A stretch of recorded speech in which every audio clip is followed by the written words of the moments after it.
presidencia pro tempore y nos parece que podemos aprovechar para irlo consolidando este año en Honduras y el año entrante en Colombia, para ahí llevar esas propuestas y que nuestras declaraciones no se queden simplemente en un documento muy florido, muy importante, pero que no tenga resonancia al interno de la CELAC. Y como aquí se ha dicho en esta mesa, hemos venido construyendo una gran cantidad de propuestas, desde lo que hemos denominado la integración desde los pueblos, le hemos venido nutriendo. Es decir, que los movimientos sociales tenemos algo que decir. Y por último, hay una tercera dimensión, que es cómo dialogamos desde los movimientos sociales con los partidos políticos.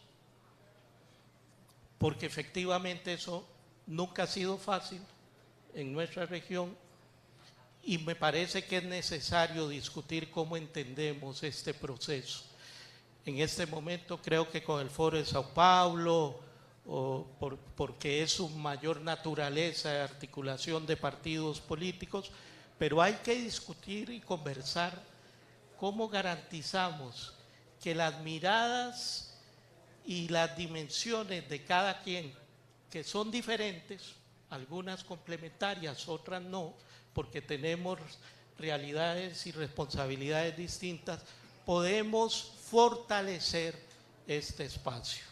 Y finalizo diciendo que después de estos 3 años que hemos venido batallando por colocar el tema del CELAC social, creo que vamos por el camino correcto.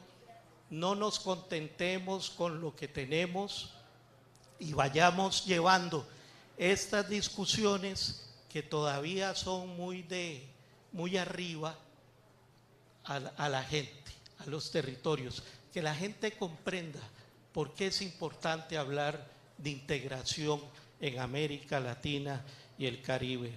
Así que es lo que quería plantear, ya me hicieron la seña de que me estoy excediendo, así que muchas gracias, compañeros y compañeras.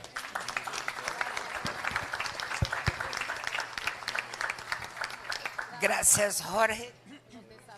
Esse caminho de acumulação desde de dentro do Foro de São Paulo, pero também em diálogo com os movimentos sociais e populares. Desde el 2018, creo yo, en el encuentro del foro en La Habana, hicimos el primer diálogo entre los partidos políticos y los movimientos sociales y populares. Y desde ahí, luego Caracas, luego Brasil, seguimos en un proceso e também, simultaneamente, as organizações sindicais, populares e sociais também em seu próprio processo de construção, de acumulação, de la compreensão de que a integração regional é uma estratégia essencial para nossos pueblos latino-americanos e caribenhos, para sua soberania, para enfrentar o modelo neoliberal, para enfrentar o neoliberalismo. E com isso, eu creio que neste momento, acá em Honduras, bajo a presidência pro tempore de la CELAC, de la presidenta Xiomara Castro, é uma excelente oportunidade para seguirmos construindo este processo de unidade. Sabemos que não é sencillo, que é um caminho duro, que vamos a ter que, entre nós, buscar muita compreensão, muita paciência, pero todos temos a compreensão e o consenso de la necessidade de la unidade, seja desde os partidos políticos, pero de los partidos políticos com os movimentos sociais, populares, com suas próprias características. E eu creio, espero por lo menos que desta jornada hondureña salgamos de acá avançando uns passos mais adelante neste processo e por isso agradecemos muitíssimo ao Partido Libre por auspiciar esta oportunidade, este encontro tão potente. Com isso, passo a palavra ao companheiro, meu querido amigo Rander Penha, vice-canciller, jovem vice-canciller da República Bolivariana de Venezuela, para su ponencia. 15 minutos, querido. Bueno, muchas gracias, querida Mónica Valente, secretaria del Foro de Sao Paulo. Quería iniciar elogiando a Honduras, a su proceso político, que además de ser ejemplo, inspira al resto de los pueblos, movimientos sociales, partidos políticos. Que Tegucigalpa sea la capital de los movimientos sociales y partidos políticos en este día y los próximos es algo que debemos resaltar, defender además, porque para nadie es un secreto lo amenazado permanentemente que ha tenido Estados Unidos a Honduras y cómo ha venido presionando y siendo un foco de presión permanente, y que haya un desafío y que los movimientos estemos acá, los partidos políticos estemos acá, estemos hablando de antiimperialismo, estemos hablando de integración, es algo verdaderamente revolucionario. Y además que particularmente me siento muy honrado de compartir mesa con estos grandes hombres y mujeres, con Mónica Valente, con Emilio, con Iván, con Jorge, pero compartir mesa con la compañera Rixi es un verdadero y gran honor.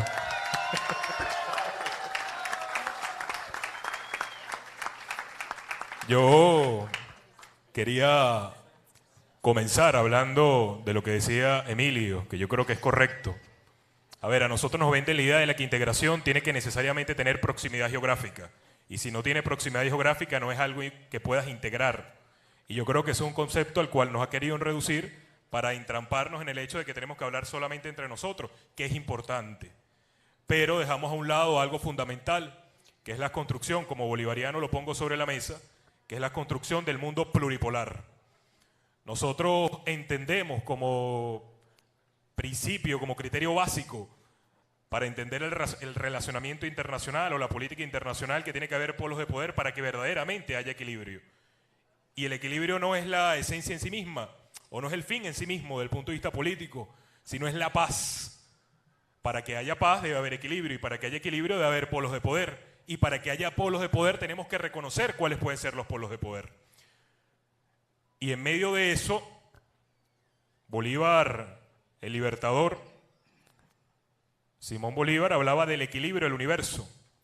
El equilibrio del universo no es otra cosa que eso, que procurar ver cuáles son los polos de poder, hacerlo realidad, y desde allí que exista el equilibrio y la paz necesaria que nosotros necesitamos en la escena global.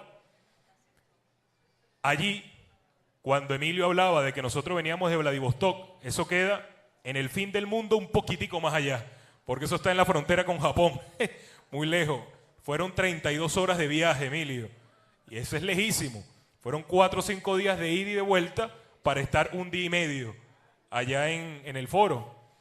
Pero allá se presentan cosas muy importantes, interesantes, porque las discusiones son exactamente las mismas que las que nosotros estamos teniendo acá, solamente que tienen particularidades.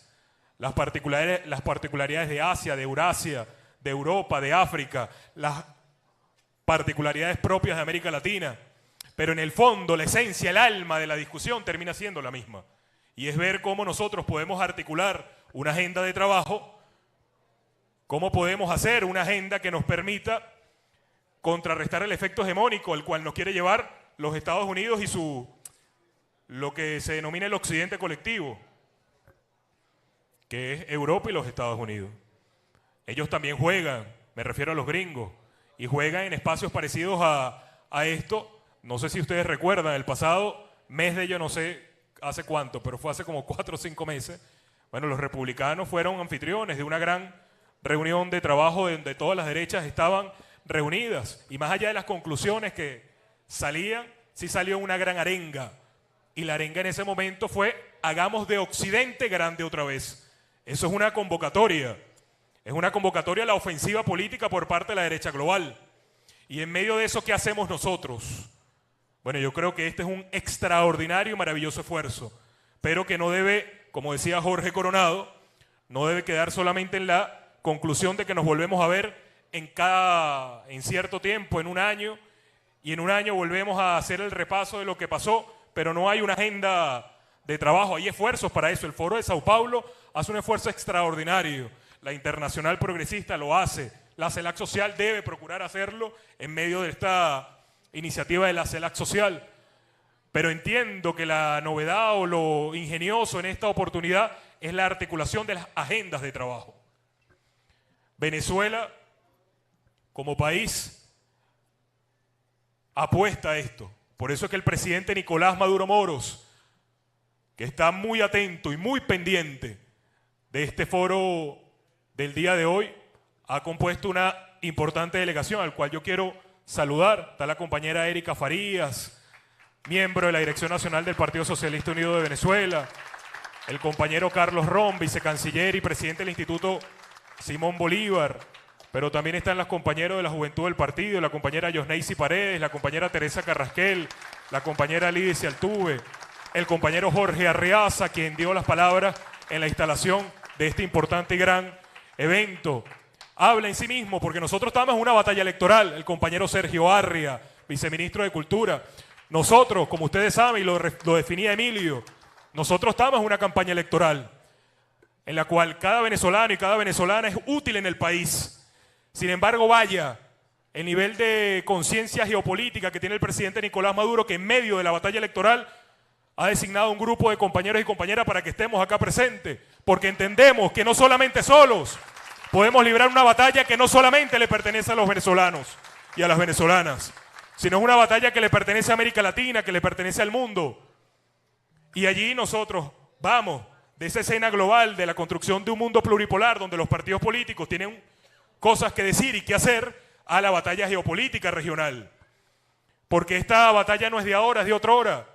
Cuando nosotros, en medio de una batalla antagónica, pero vigente todavía, entre el bolivarianismo, como lo entendemos, y el monroísmo, que tienen propuestas diferentes, pero han avanzado desde el pasado, una propuesta monroísta que busca la desunión de los pueblos, de los países, y ha tenido sus expresiones, y la propuesta bolivariana que tiene como proyecto político entender la totalidad cultural, política, que significa América Latina.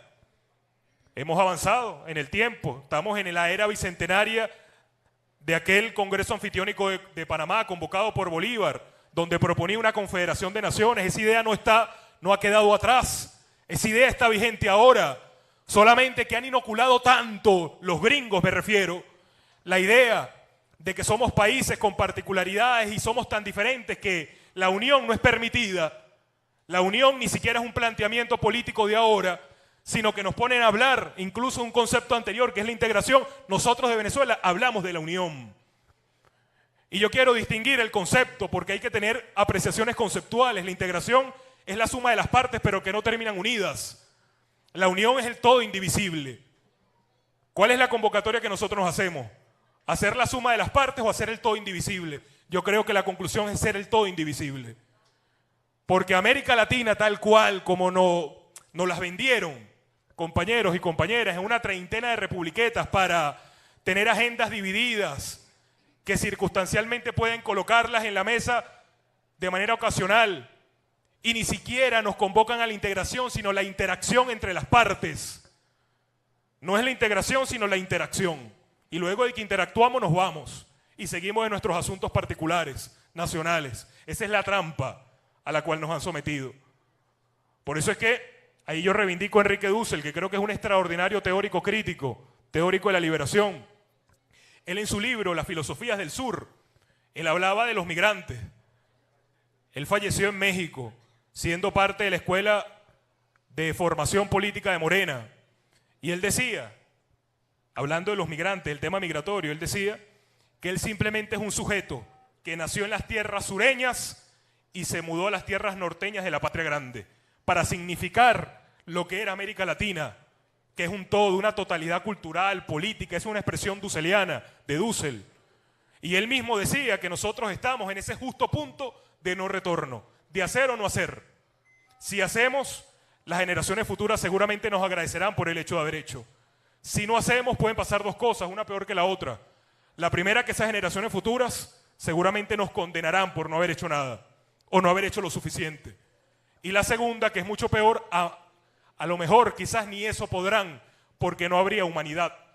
Porque la gran batalla no es de dos ideas, sino la gran batalla es entre la vida y la muerte. Y quienes estamos acá somos defensores de la vida. Somos defensores de lo bueno, de la humanidad, de lo correcto. Ellos son defensores de lo contrario. ¿Acaso un ejemplo que nosotros podemos dar acá, vigente, visible y reciente, fue en Brasil, como un presidente, querida Mónica, priorizaba las cuentas bancarias a las vidas humanas al momento de no tomar políticas ciertas y reales al momento de la pandemia? Porque termina priorizando el objeto, la cosa, cosificando al ser humano, poniéndole nombre, número al ser humano e indicando que se muere el más débil, porque termina siendo la lógica maltusiana para que tengan un gasto público mucho menor sobre los sectores vulnerables.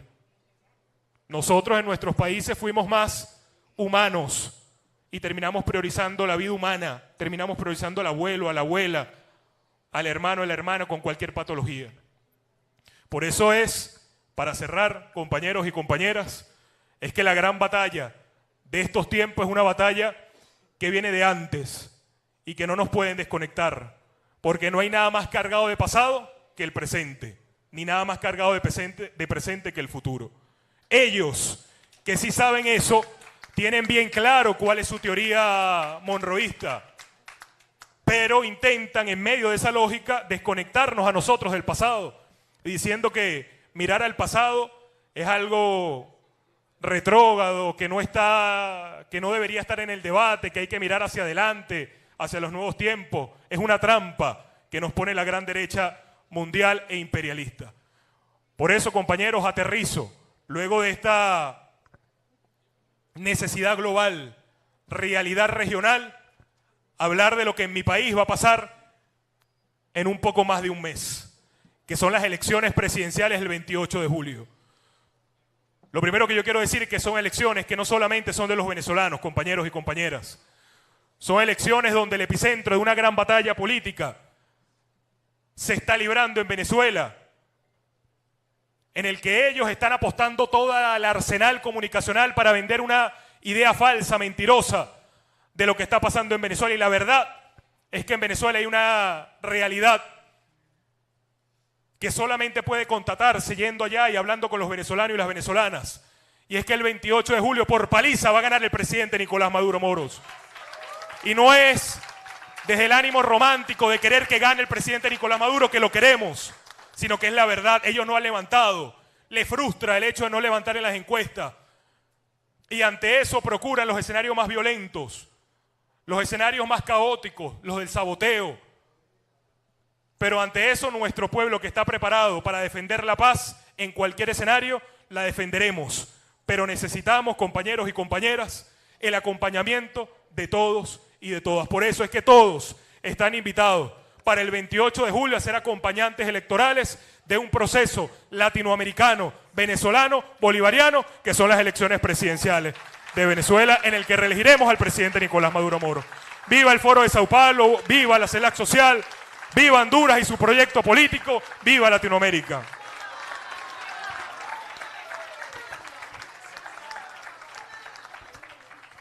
Aprovechando, viva Chávez, aprovechando, les quiero invitar, todos ustedes saberán, ya saben, por supuesto, pero en la mañana del 29, a las 10 de la mañana, en este mismo hotel, en el Salón Terrazas, vamos a tener un espacio específico para una conferencia sobre las elecciones venezolanas. Vamos a tener el querido Hander con nosotros y otros compañeros y compañeras de Venezuela para nos actualizar de esta que es una de las más importantes batallas de los pueblos latinoamericanos que se va a dar el 28 de julio. Entonces, no se olviden. Ahora, Fito.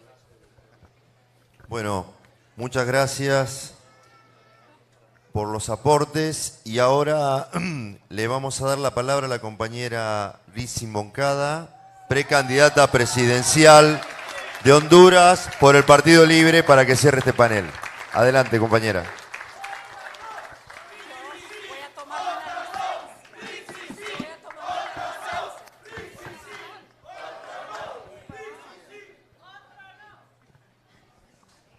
Yo haré uso de una licencia como país anfitrión para estar cerca de los jóvenes de Venezuela y respirar un poco su conciencia revolucionaria en conjunto con Cuba, por supuesto.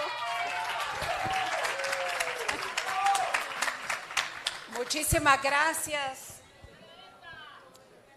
Mónica. Muchísimas gracias, Rander. Con ustedes dos nos vimos con mucho gusto en México para celebrar el triunfo del pueblo mexicano, el triunfo de las políticas impulsadas por el presidente Andrés Manuel y el triunfo de la transición con Claudia. Gracias a Iván, a Emilio y a Jorge por sus exposiciones. Y creo que cuando Mónica presentó el inicio dijo, voy a presentar a los compañeros que harán ponencia.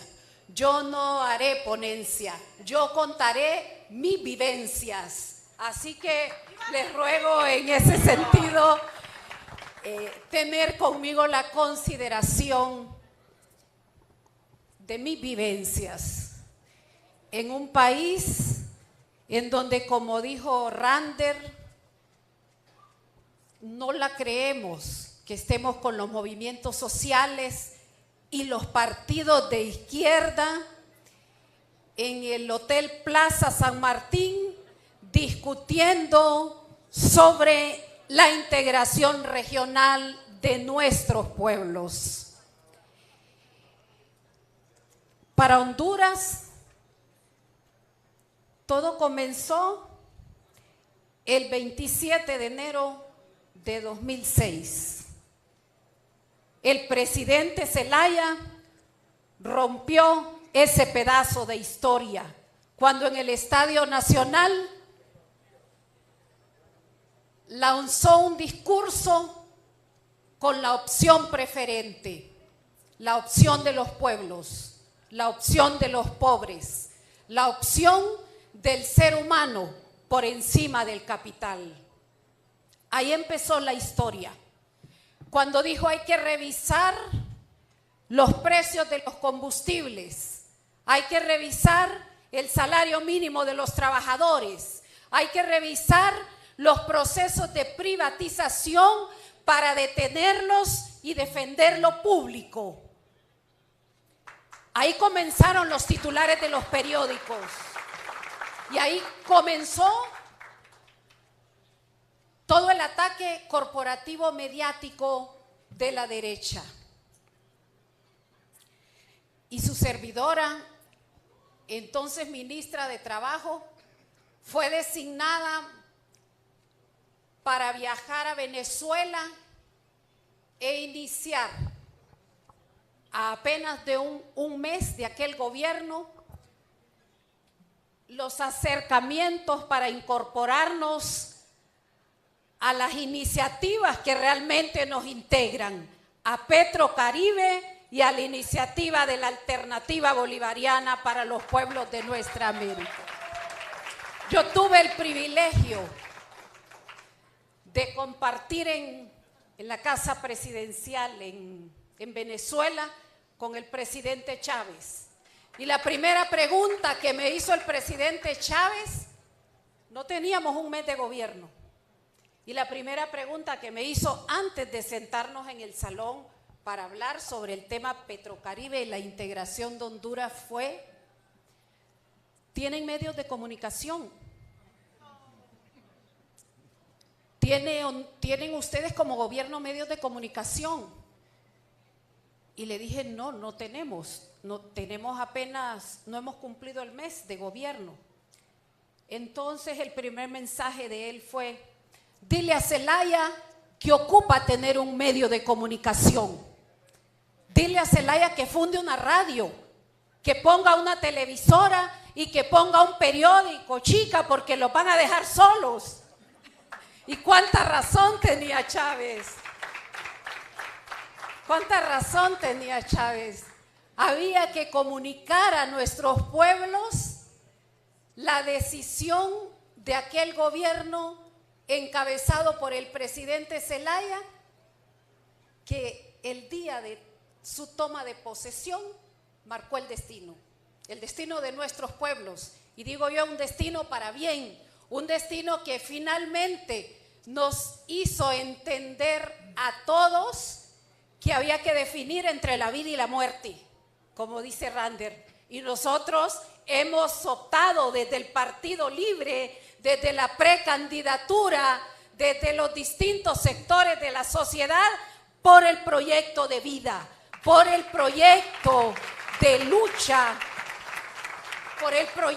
lucha, al lado de los movimientos de izquierda y de los partidos de izquierda, para combatir el capital, para combatir a los sectores de la oligarquía que se organizan todos los días para hacer crecer su capital, para empobrecer el sur global y para seguirse enriqueciendo ellos en el norte. La experiencia con Chávez, con el presidente, para una funcionaria de menos de un mes de gobierno fue maravillosa. Petrocaribe está a disposición de ustedes para tener combustible más barato. Y el ALBA vamos a llevarlo paso a paso, porque el ALBA era la integración política de los pueblos. Y sigue siendo, por supuesto que sigue siendo el espacio de integración. Y comenzamos entonces con Petrocaribe. Y vino el primer embarque de combustibles. Y se tomó la decisión en aquel gobierno de cambiar la fórmula. Y la gente pagó 10 lempiras menos por cada galón de combustible con aquella decisión histórica. Después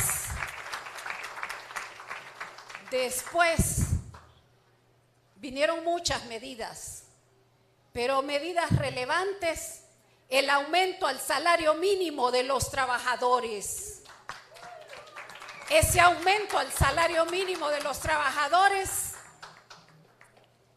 nos hizo ganar todas las tapas de los periódicos, que se perderían empleos, que bajaría la producción en el país, que el gobierno estaba mirando a las políticas comunistas, que fracasaría todo el sistema económico. Después vino el ALBA, y con el ALBA también la solidaridad para con nuestros campesinos y trabajadores. Vinieron los apoyos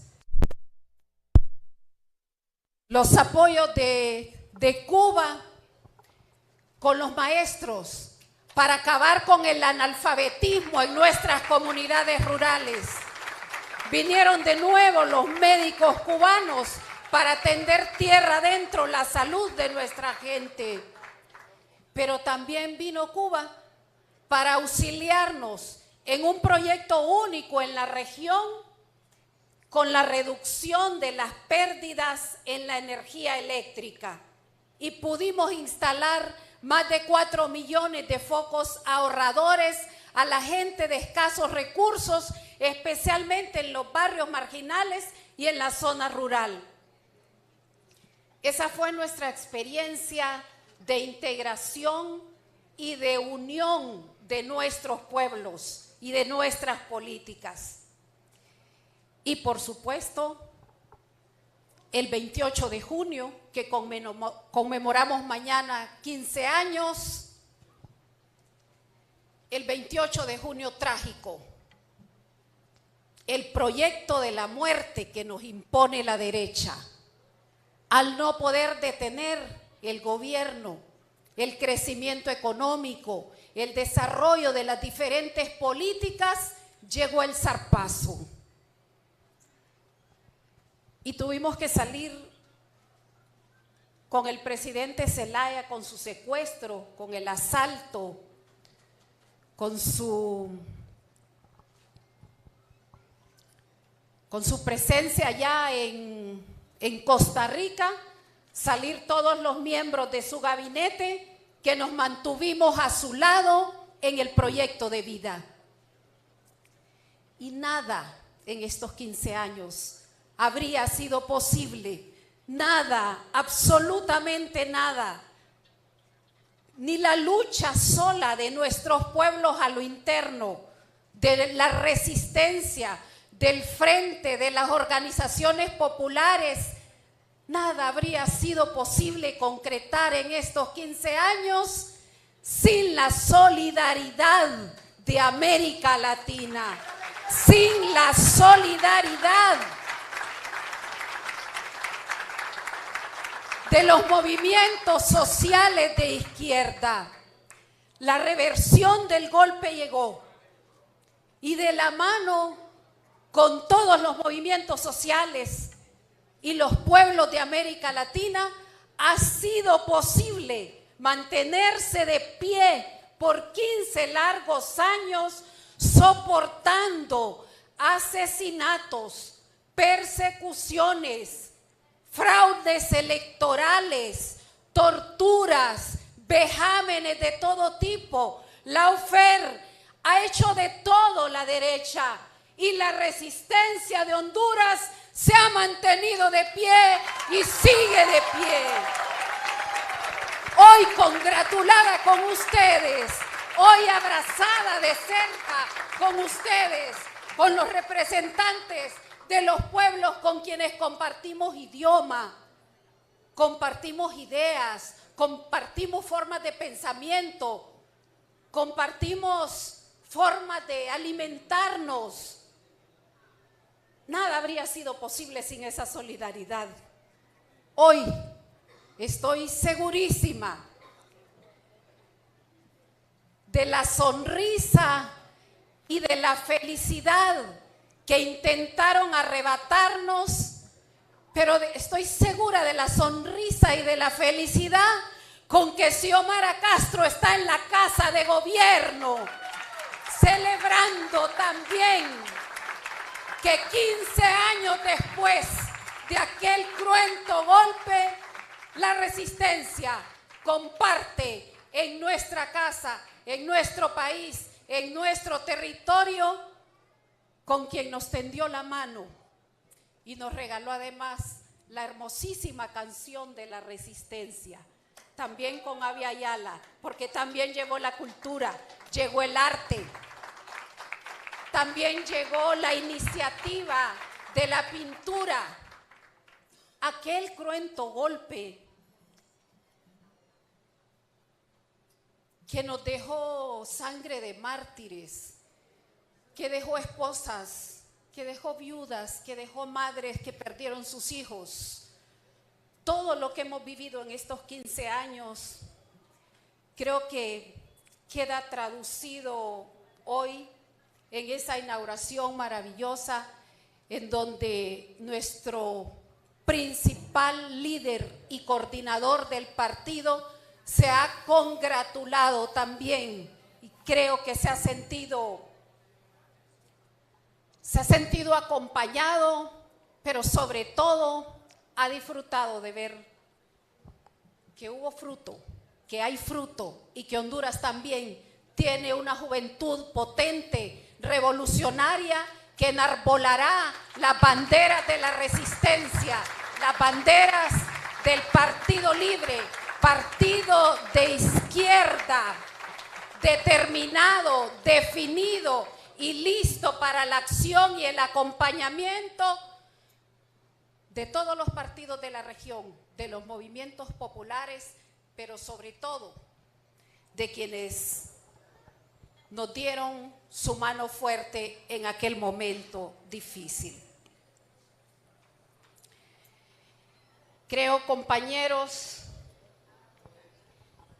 que toca ahora pasar a la siguiente etapa, a la etapa de sostener este proceso revolucionario, darle continuidad al proceso revolucionario. Y para ello, yo hago el compromiso, después de escuchar las participaciones de ustedes, el compromiso formal con la integración y con la unidad de nuestros pueblos, de nuestros partidos, de nuestros movimientos, más allá de las declaraciones. La integración y la unidad debe ser en la acción, debe ser en el campo mismo de la batalla, debe ser en la defensa de la democracia, en la defensa de los procesos electorales limpios, en la defensa y en el combate de las matrices mediáticas regionales y mundiales. En esos espacios, su servidora estará presente en nuestra condición de partido libre, de partido revolucionario, pero de compañera que ha optado por la vida y que va a combatir con todas las herramientas que estén a su alcance. Son bienvenidos a Tegucigalpa, hoy capital de la izquierda, hoy capital, hoy capital de la juventud rebelde. Bienvenidos a Tegucigalpa.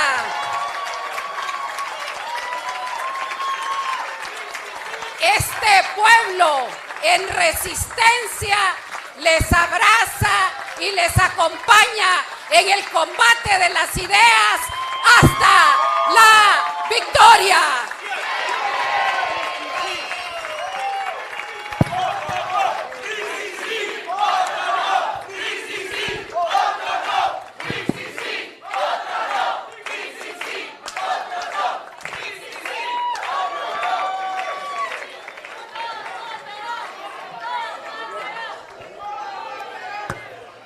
Bueno, muchas gracias, compañera Rizzi, y creo que con estas palabras de cierre estaríamos dando por terminado este encuentro, que va a ir con otros encuentros y obviamente con una serie de compromisos que todos estamos asumiendo aquí, y esta voluntad para construir más el acto social, para fortalecer más al Foro de San Pablo y para hacer un guión que nos sirva para una patria grande, liberada en nuestra América Latina y el Caribe. Muchas gracias.